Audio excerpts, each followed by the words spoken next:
ओ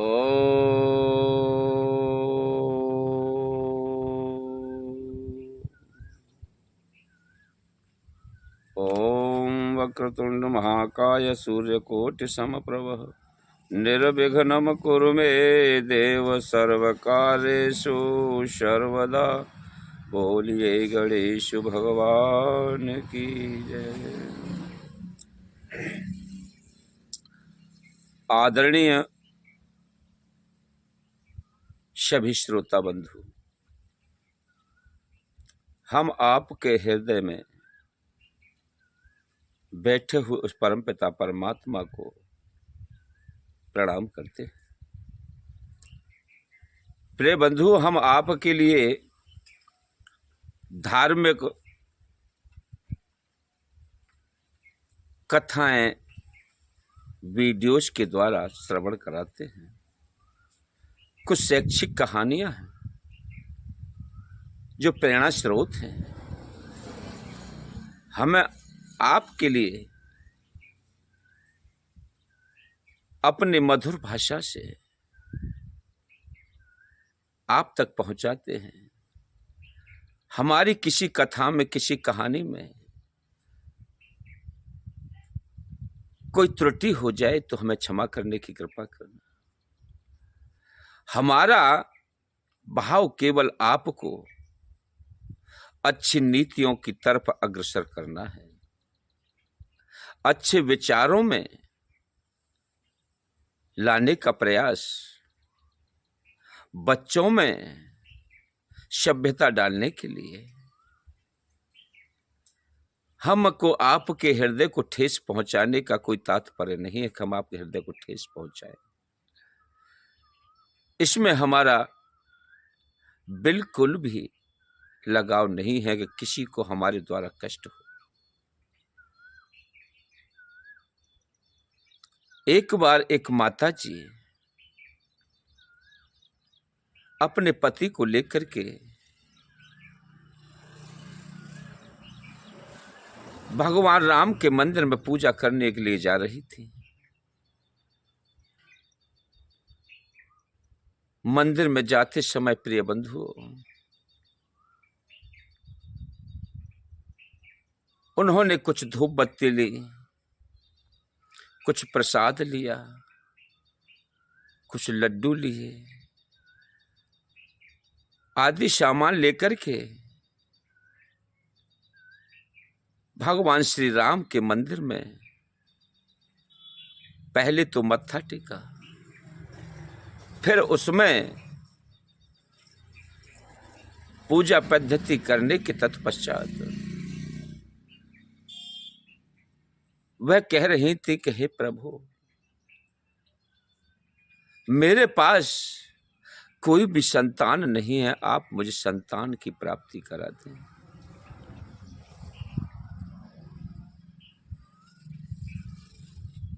भगवान के मंदिर में जाकर के अपने अरज को लगा रही है। वहीं बैठे हुए थे बाहर एक ब्राह्मण देवता।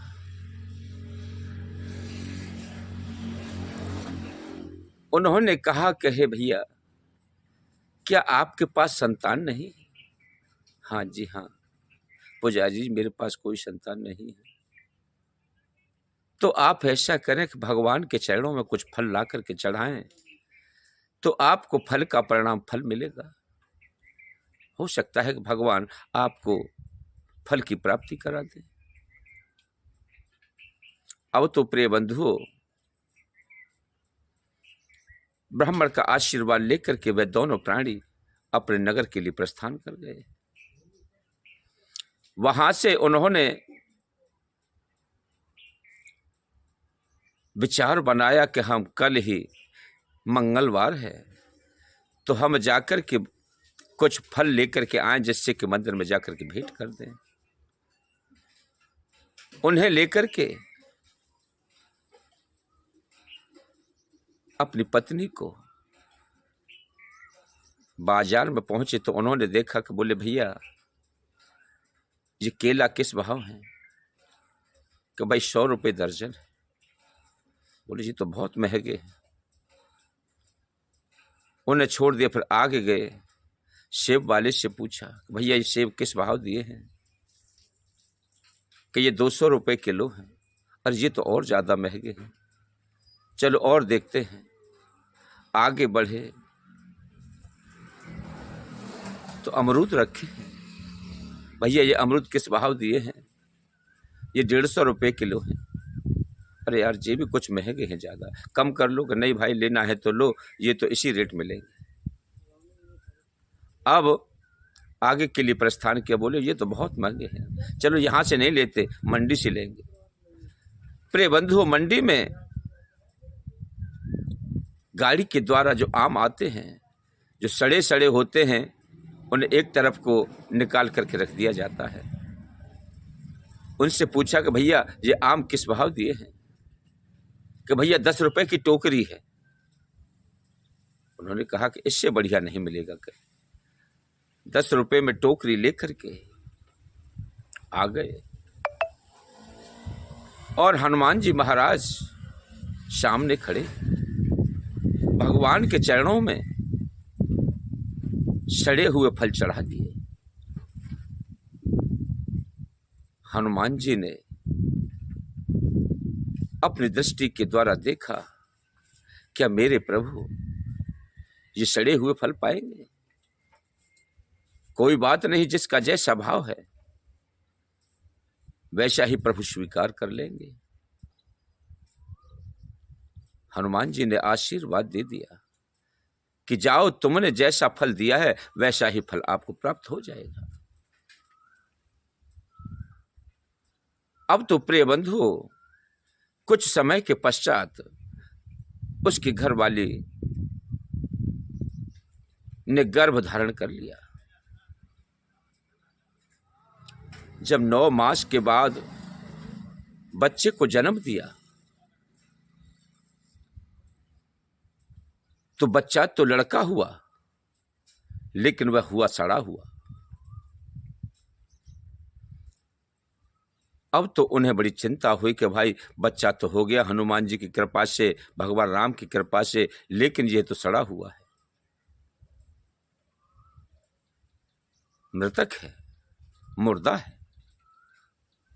अब जाकर के ब्राह्मण देवता के पास पहुंचे, उसी मंदिर जहां भगवान राम जी थे, हनुमान जी थे। ब्राह्मण देवता से कहा कि हे प्रभु, आपके कहने के अनुसार हमें पुत्र की तो प्राप्ति हुई, लेकिन वो तो सड़ा हुआ पैदा हुआ। कि भैया इसमें हम क्या कर सकते हैं, आप बताओ, आपने कैसे फल भगवान को भेंट किए थे? महाराज थोड़े सड़े सड़े से, तो भाई जैसा फल आपने भगवान को भेंट किया वैसा ही फल आपको प्राप्त हो गया। आपने सड़ा हुआ फल दिया था और आपको सड़ा हुआ पुत्र मिल गया।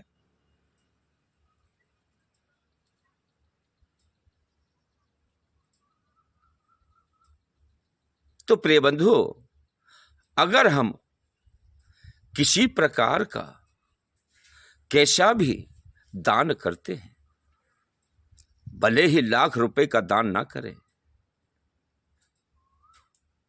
10 रुपए का करें, लेकिन करें सही, शुद्ध, अच्छा, जिससे कि भगवान स्वयं उसे ग्रहण करें।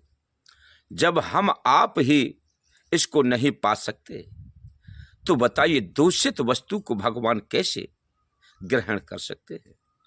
जैसा तुमने दिया है वैसा ही आपको प्राप्त होगा। बोलिए हनुमान जी महाराज की जय।